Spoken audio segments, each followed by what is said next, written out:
Lors du conseil municipal de la ville de Québec qui s'est tenu lundi, la question de l'amphithéâtre a semé la discorde parmi les conseillers. Les problèmes liés à son futur emplacement ont été passés au crible et les dépassements de coûts inquiètent l'opposition. Un reportage de Valérie Perret.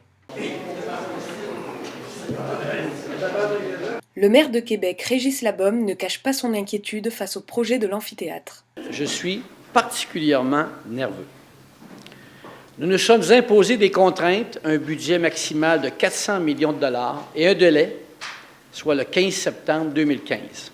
Mais un doute persiste. Où sera implanté le nouvel amphithéâtre ? Initialement prévu le long de l'autoroute Laurentienne, le projet se heurte à un obstacle de taille. Les coûts élevés de décontamination des sols pourraient atteindre 40 millions de dollars, soit 10% du budget.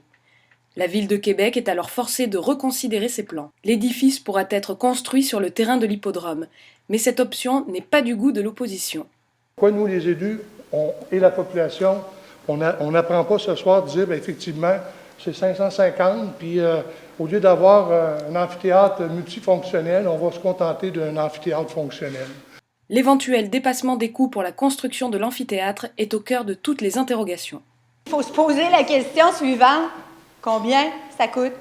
Le ton monte d'un cran. Anne Guérette craint l'échec du projet s'il venait à être déplacé sur le site de l'hippodrome de Québec.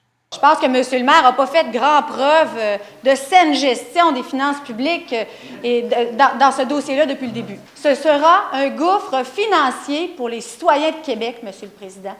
Par ailleurs, le maire n'exclut pas l'idée d'intégrer la façade de l'hippodrome au futur amphithéâtre et s'oppose fermement à l'idée d'envisager un autre lieu d'implantation.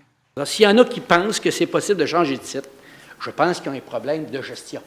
Ce serait tout à fait imbécile d'aller gréver un site, de l'acheter, de l'aménager et de ne pas percevoir de taxes, alors qu'on a à Expo Québec un site qu'on espère non pollué, qui nous appartient. C'est juste de la logique financière.